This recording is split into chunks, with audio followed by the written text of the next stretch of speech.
espiritual, né, num concerne de adoração ali singela, e agora a própria igreja o condena, dizendo: nós não vamos cantar, nós não vamos enaltecer, porque se a gente cantar, a gente vai trazer o pecado dele, né, como um gatilho aqui para a igreja, e a igreja vai normalizar o pecado dele, e nós queremos que ele caia no esquecimento.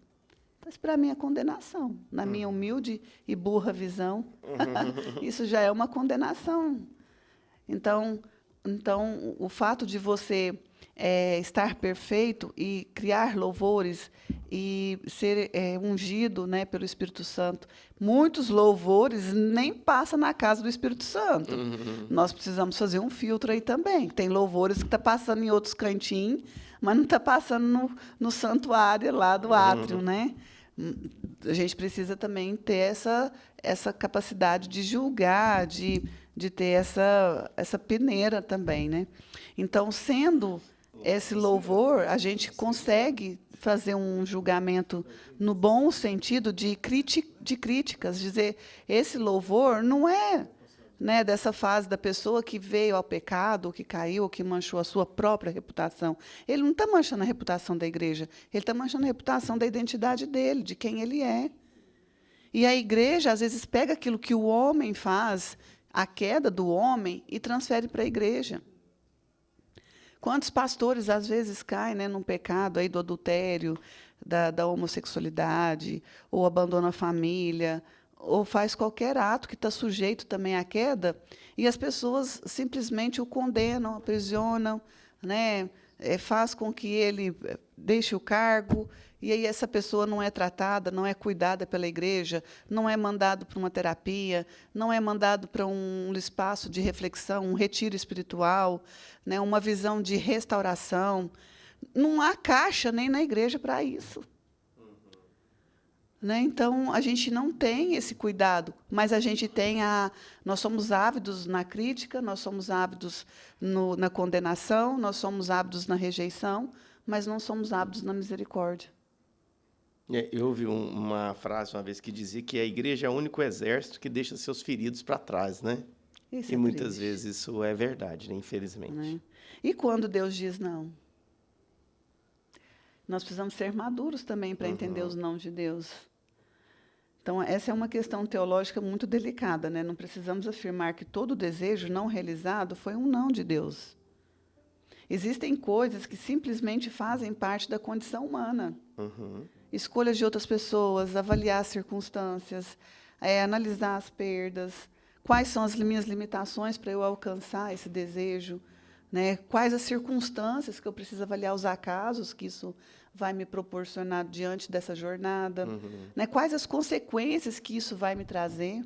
Claro. Consequências financeiras, por exemplo, eu estou agora vendo um carro, né, que eu preciso, nem é trocar, eu preciso comprar. Mas eu tenho que avaliar, eu tenho recurso para o carro? Tenho. Mas eu tenho que avaliar se eu tenho recurso para o seguro, se eu tenho recurso para a manutenção do próximo ano, se eu tenho condição de sustentar esse carro, porque vai vir PVA, vai vir seguro. Né? Então, tudo isso são análises que nós precisamos fazer, porque não adianta eu chegar agora no altar e falar: o senhor não me deu o carro, né? O senhor não está me abençoando, eu estou andando cada dia com um carro. Algumas pessoas perguntam se eu tenho garagem. Você tem garagem de carro? Eu falo: não, é porque todo dia um amado me abençoa com um carro emprestado. E aí, dentro dessa conjuntura, a gente pega isso, os processos naturais da vida. E, às vezes, as questões não acontecem e a gente transfere para Deus, como se Deus não estivesse nos atendendo. Eu vejo muito assim, já acompanhei no ministério, né, muitos anos pastoreando, principalmente na questão de relacionamento, né? Quando alguém, um dos dois, decide terminar um relacionamento, às vezes o outro fala assim: mas era da vontade de Deus, Deus queria que a gente ficasse junto e essa pessoa não quis, né? E aquela pessoa, às vezes, leva essa dor para Deus, né? Como se Deus tivesse falhado, ele escolheu e não deu certo e tal, né? E não consegue aceitar aquele fim de relacionamento como sendo o que você falou. Tem coisa que não é Deus, a pessoa decidiu. Exatamente, porque Deus é respeito. A gente não gosta de ser respeitado pelos outros? E por que não Deus não nos respeitar? A base de Deus com a gente é o livre-arbítrio, né? O presente dele ali, o maior é esse, ó, você escolhe. Isso é o respeito. Eu não aceito. É como a gente fala, né, em questões hoje sobre de gêneros, essa discussão que a gente não Uhum, vai entrar em pauta, mas eu não aceito, mas eu respeito. uhum, Porque, sobretudo, quando Deus fala, ama o teu próximo como a ti mesmo, ele não coloca atribuições a esse amor. Ele não coloca condições a esse amor. Ele não coloca graus, gênero, raça, condição financeira para eu amar esse próximo. Porque ele detalha todos quando a gente tem lá em uhum. Êxodo, né, os 10 mandamentos. Ele Sim. detalha todos os 10 mandamentos. Ele é um Uhum, Deus de detalhes. uhum. Então, se isso fosse muito importante para Deus, ele teria detalhado amar a quem, por quê, quando, em quais circunstâncias. É, né? E ele não o fez. E é interessante que uma vez eu, nas minhas viagens, né, são muitas, eu viajei para, se eu fosse Deus, né, como é que eu seria, né? Ixi. E aí eu me deparei com um texto da Bíblia onde fala que Deus faz a chuva vir sobre os bons e os maus, os justos e os injustos. Ele é tão, Deus ele é tão perfeito, assim, tão justo que mesmo ele sabendo que ele ali é mau, mas eu preciso mandar chuva para todos. E eu falei, se eu fosse Deus, eu já não ia ser assim. Aquele ali não vai ganhar chuva hoje, não.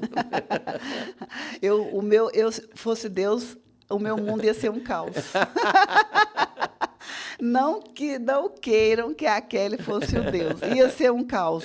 E todo Aham. mundo que me pedisse Ferrari, eu ia dar Ferrari. Todo mundo que me Entendi. pedir mansão, ia dar mansão. Deixa Meu eu te falar, Deus, não não ia ia ter caber, não. diarista. Não, não ia caber. Você ia ter que limpar sozinha a sua mansão. Você Aham. não ia ter tempo de andar com a sua Ferrari. Não, não. Nem ia caber no mundo, né? Então, eu tenho dificuldade de falar não, eu estou aprendendo agora, né, a Uhum, trazer o não com mais leveza, ainda que seja para minha mente. uhum, Eu agora que estou aprendendo a dizer para a pessoa, olha, isso é sua responsabilidade, eu não consigo fazer por você o que precisa ser você agindo. O uhum, poder da ação é sua, porque o resultado é seu.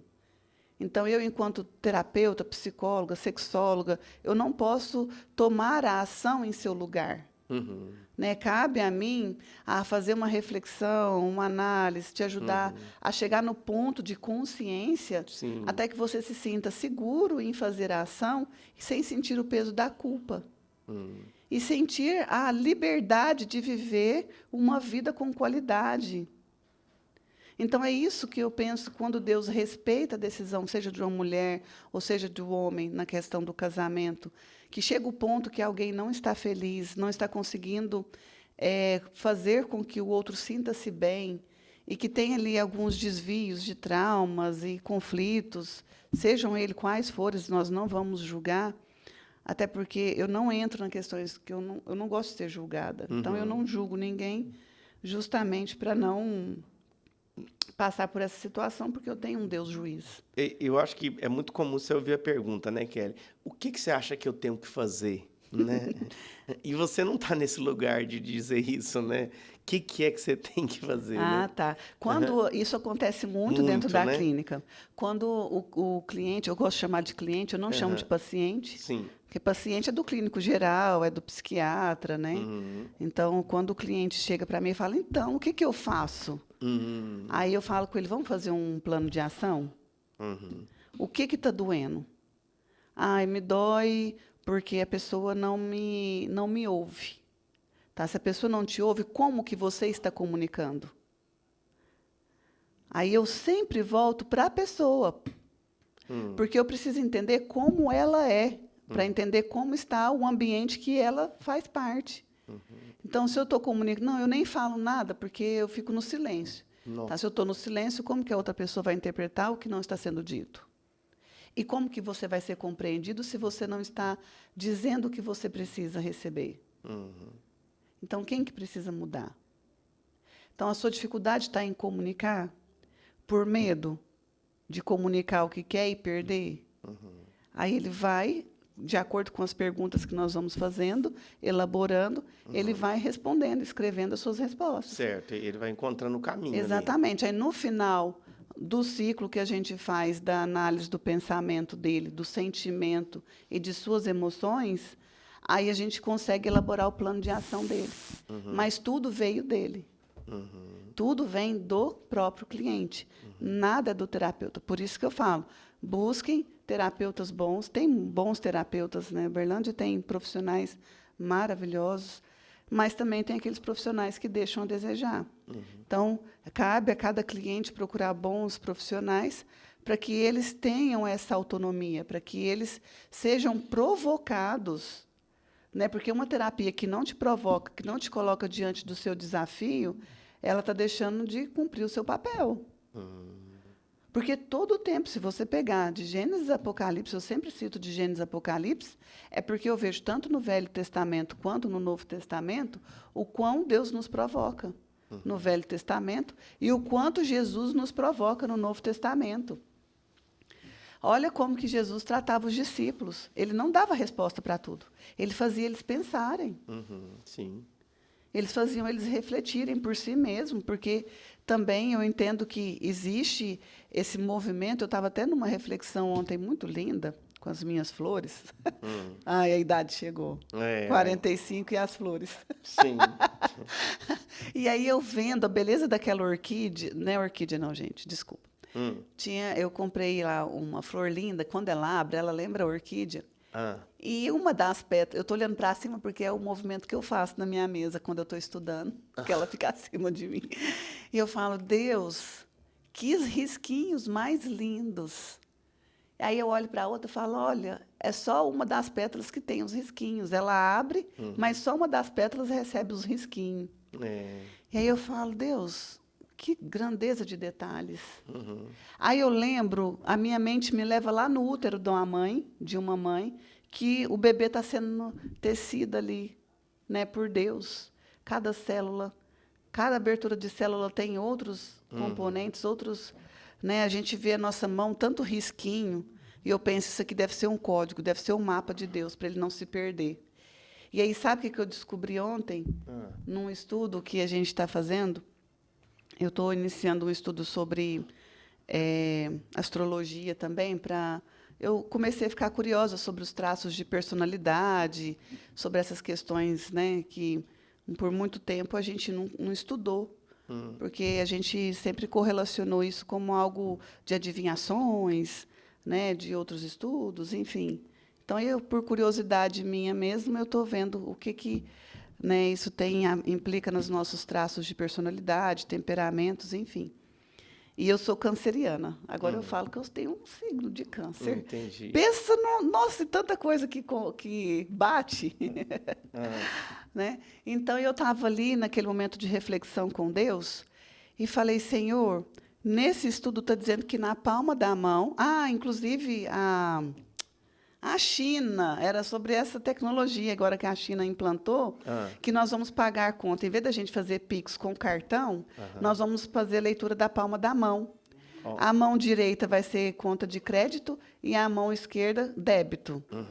Então, aí, eles trouxeram um estudo de que vai ficar doido, vai falar, olha o anticristo e tal. Ixi, vai vendo que vai vir por aí. Mas, gente, nós sabemos que isso aí é uma tendência, né, mundial. Isso aí vai acontecer mesmo. E aí, Carlos, na hora que eu vi esse estudo, eu estava, inclusive, vendo esse estudo e refletindo sobre a flor e estudando ao mesmo tempo. Ali, Então, imagine você que cada palma da mão tem um código. Impossível. E a IA vai ler o fluxo sanguíneo da palma da mão, ou seja, não tem como fazer nem golpes usando mãos de silicone ou mão de defuntos, não tem jeito. A IA vai ler até a temperatura perigoso sanguínea. O cara cortar sua mão. Mas aí não vai ter fluxo. Não tem jeito, não tem fluxo sanguíneo, não vai Pode ler. ficar tranquilo, Julinho. Salva sua mão, tá salvinha. Então, aí eu fiquei fazendo essa reflexão, falei, Deus é muito inteligente, ele deve ter feito TCC, Terapia Cognitiva Comportamental. Que aí, cada um de nós temos um mapa. Então, Deus sabe de todas as coisas, o que foi traçado para o Carlos, para a Kelly, para o Júlio, para você que está nos ouvindo nesse momento. Deus sabe onde você está. Salmista Davi. O pastor Sérgio está mandando aqui que ele vai te dar uma semana para você organizar teologicamente essa ideia de ter signo, tá? Ah, Ele é? quer entender isso, Oba, vai ser tá? uma honra. Pastor Mas aí tem que Sérgio tá aí, sentar para já passei estudar a missão, comigo, já é. passei a missão para ela. Nós começamos as pesquisas, orientando, entendendo, porque a astrologia no Velho Testamento ela foi muito significativa, né? Ela orientava as colheitas, orientava os plantios, né? Orientava ali a questão dos nascimentos dos animais. Então existia um porquê dela existir, né? Os três reis magos lá, né? Que foi guiado pelas estrelas até chegar ali onde Jesus havia nascido com Maria e José ali. Uhum. Então, a gente tem tantos relatos, fatos e evidências bíblicos, e por que a gente deixou? Né? Em que circunstâncias isso deixou de ser validado? Né? E hoje, dentro da psicologia, por exemplo, quando eu estudo sobre traços de personalidade, quando eu venho estudo sobre as sombras, né? Jung fala muito das nossas sombras, quando a gente pega ali todo esse amparo psicológico e a gente começa também a ver que cada pessoa tem a sua configuração também no seu comportamento, na sua forma de sentir, e aí eu comecei a despertar a minha curiosidade sobre isso.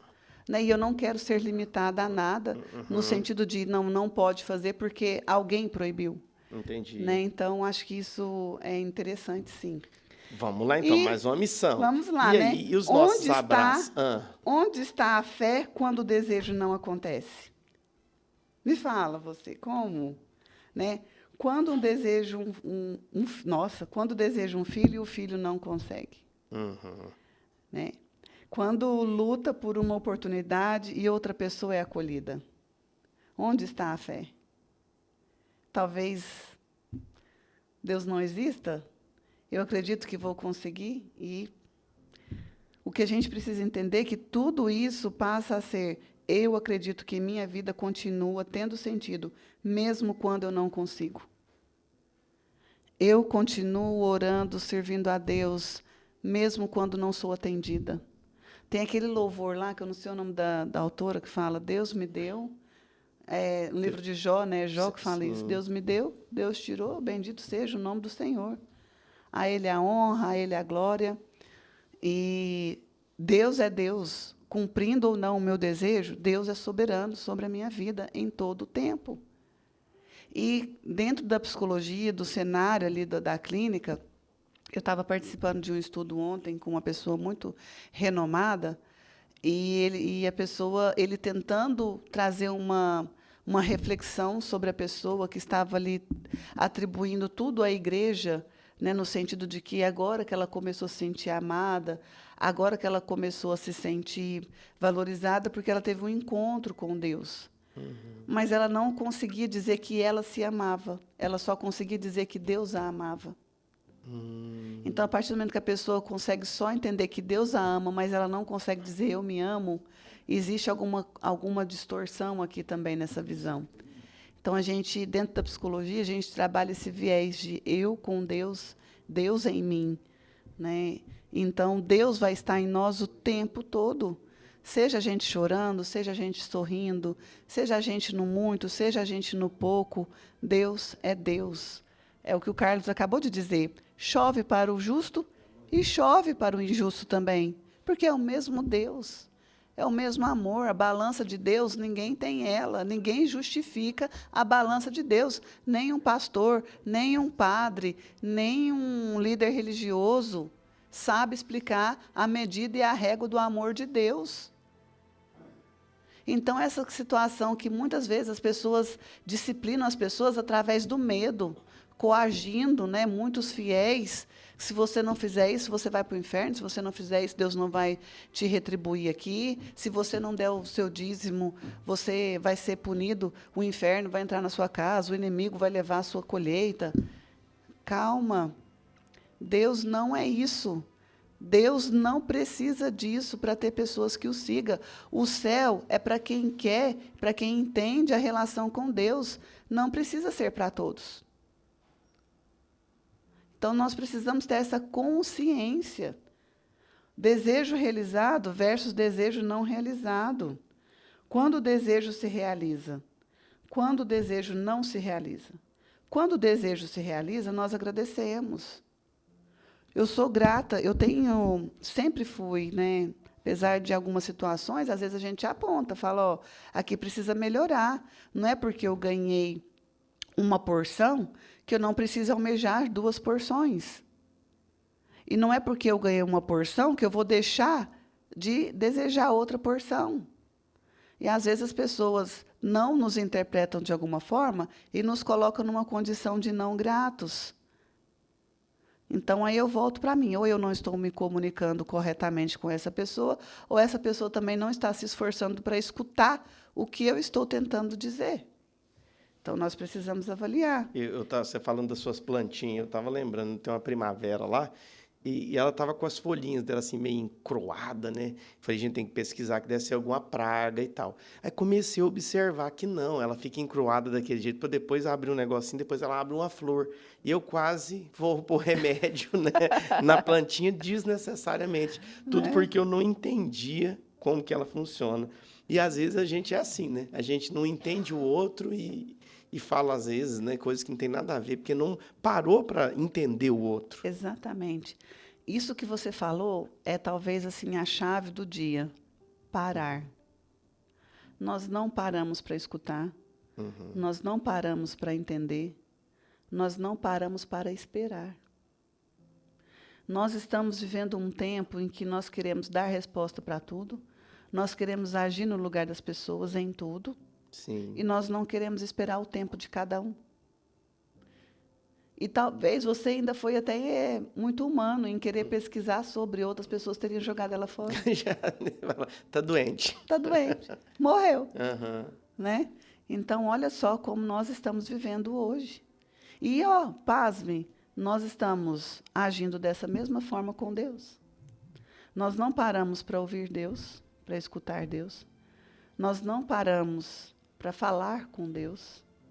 Nós não paramos para esperar Deus. E nós queremos agir no lugar de Deus. Meu Deus. Então, isso tudo faz parte da maturação do ser cristão. Isso tudo faz parte da maturidade da fé. Amém. Verdade. Porque a fé também está baseada nos relacionamentos. Hoje, muitas pessoas casam com fé de que vai ser para a vida toda. E muitas vezes, essa fé não é atendida, porque no meio do caminho há muitos desencontros e outros caminhos são tomados. E é o que você falou, aí Deus vai respeitar o desejo de um de outro. Deus vai aceitar? Não, mas Deus respeita. Né? E você tem algum carinho, algum abraço que você quer mandar? Aquele que tempo aqui voa, viu? Voa. Quando a gente está fazendo o que a gente ama. É rapidão, né? É igual comer. comer. Quando você está fazendo o que ama, passa tão rápido. É igual esse dia eu fui pedir um açaí. Nossa, lá vem ela. Açaí da Nívea, gente. Maravilhoso. Né? A gente pede açaí lá, agora a Nívea podia dar um açaí de brinde, hein, ganhando propaganda aí. Vou falar mesmo, filho. Fala o endereço dela. Eu sei que é aqui na Coronel Antônio Alves. Eu não sabia Coronel Antônio Alves, entre a Cesária Alvim e a Floriano Peixoto. Aí pronto, fez a propaganda. É o único açaí que é batido em Uberlândia. O resto é tudo de máquina. Eu não gosto de açaí de máquina. Entendi. Batido como? Eles batem? Não, aquela polpa que vem do Pará, e ela compra aqui em Uberlândia de um fornecedor e ela bate no liquidificador. É a forma tradicional de quando o açaí chegou em Uberlândia. Ai, minha boca até aguou. Nossa, vou ter que almoçar um pouquinho para caber o açaí depois. O Júlio vai pagar açaí para nós e tá E aí, eu aprendi agora a pedir o de 500 ml. Ai, me dá uma tristeza quando acaba. Eu fico triste olhando aquele fundo do copo, rapando ali. Então, é isso. Quando a gente faz o que ama, quando a gente se entrega, né, para esse chamado, passa bem rapidinho mesmo. Verdade. Abraços e abraços. Eu quero mandar para todos, para Nívea do Fá. Peraí, deixa eu pegar o nome aqui, gente, porque direitinho. É muita gente. Depois fala assim, você falou meu nome errado. Olha aí. E eu te sigo há tantos anos. Nossa, Deus. Pensa onde que a Kelly vai ficar igual a avestruz, né? Eu ia falar outra coisa, mas... Aham. O pastor Lúcio está me ouvindo. Ele fica de lá, me regulando. Aqui, ó, você tá bem, a sua audiência tá boa. É pastor Lúcio, pastor Sérgio Tavares, Ó. tá tudo te ouvindo aqui, ó. Que tem de pastor te ouvindo, não é Ixi, brincadeira. Ô, O Glória! pastor Sérgio mandou aqui, ó, que o programa Amo. tá ótimo, só não concorda com o signo, mas o resto tá tudo ok. Não, é Ivina. Pastor Sérgio, desculpa, mas a gente eu vou continuar na pesquisa. Eu não estou dizendo que vou validar Aham. nada, não sou cientista, não sou, né, nem uma pessoa incoerente de chegar num púlpito e falar sobre isso também. É só Aham. um recorte só que eu fiz Da vida, para né? saber como que eu ajusto, o que que isso valida ou não valida, né? Eu sou uma pessoa muito coerente, muito consciente daquilo que eu faço. Cadê os abraços? Como é que chama a moça? Ivina Faróis. Gente, bom que é isso, né? A gente já faz propaganda para as amigas. Ivina, um grande beijo no seu coração. Estou muito feliz por vocês estarem nos acompanhando. Bill, muito obrigada. Estou na audiência e realmente Deus até avisa. E não ouvindo, vem a consciência. Vivi isso esses dias. Olha aí que bênção, Bill. Grande beijo no seu coração. Um grande amigo. Gente, e acredita que eu nunca tive contato com o Bill? Nós dois temos uma relação tão bonita, tão saudável, e a gente troca muitas ideias, reflexões. E o Bill sempre me acompanha, já tem muitos anos. Eu estou pensando que um dia eu quero fazer o chá com a Kelly, só para conhecer os meus amigos pessoalmente. Quero mandar um beijo para o Leomar também, que tem acompanhado a gente. Leomar, a sua participação é incrivelmente desafiadora para mim. Porque ele faz umas perguntas tão difíceis que aí eu tenho que correr para estudar para responder. E isso é muito bom. Minha mãe, ela falou para mim, você nunca manda beijo para mim. Tá vendo? Você manda acha? beijo para 1 milhão de gente, eu estou ouvindo o seu programa. Mamãe do meu coração, lindo. Te amo demais, você é minha parceira. Eu tenho só que agradecer a Deus por tudo que você lutou por mim, por me educar, né? E estamos juntas até o fim. Amor para a eternidade, Celinha. Quero mandar um beijo também aqui. E o último, gente, porque chegou aqui muitas coisas, não dá para acompanhar tudo. É muita gente. Mas dizer para vocês que estou à disposição. Né? A minha comunidade WhatsApp, ela é muito grande, tem crescido muito. Quero mandar beijo para o Prata também. Manda, ó, Prata. Gente, nós estamos com audiência no Tá Prata. chique demais, hein? A vereadora Thaís. Nossa, que lindo. Muito obrigada pelo seu carinho de estar me acompanhando também. Um grande abraço. Quando a senhora vier em Uberlândia, ela não gosta que chama de senhora, mas é autoridade. A minha mente buga. Thaís, vem almoçar com a gente, Thaís. Vem sim, será muito bem-vinda. Então, um grande beijo no seu coração. E assim a gente despede dessa quarta-feira maravilhosa. Que Deus continue nos abençoando. Né? Lembrem de mim em suas orações. Amém. Né? Para que Deus possa continuar Lembra nos de mim capacitando. também, eu preciso. Nós estamos nos desafios que precisa de muita oração. Ultimamente, mais de oração do que de açaí. Precisa, viu, gente? Coisa boa é o debate maravilha dessa quarta-feira. Ficando por aqui agradecendo, Kelly Omara, seu carinho, sua boa energia, o conhecimento que você traz. É muito bom, abençoa. Realmente, a gente sempre recebe um feedback muito positivo a respeito disso. E, gente, querendo falar diretamente com a Kelly Omara, é no 349-9797-2004. 349-9797-2004. Você fala direto com a Kelly Omara Dias. Obrigado, Kelinha. Deus abençoe. Lembrando, gente, que nessa próxima segunda-feira, Diante do Trono, no Resgate Uberlândia, tá todo mundo muito convidado para estar ali a partir das 17h30. A entrada é franca. Se você puder e quiser, leva 1 quilo de alimento não perecível para ajudar os irmãos, as pessoas, as entidades que estão necessitando, tá bom? Diante do Trono, é segunda que vem, a partir das 17h30, no Camaru. Todo mundo tá convidadíssimo, nós vamos estar por lá. Maravilha FM vai estar com tudo no Resgate Uberlândia, segunda-feira, aniversário da nossa cidade maravilhosa. Deus te abençoe. Na sequência, os nossos irmãos da Assembleia de Deus vêm trazendo a bênção do Senhor sobre a sua vida.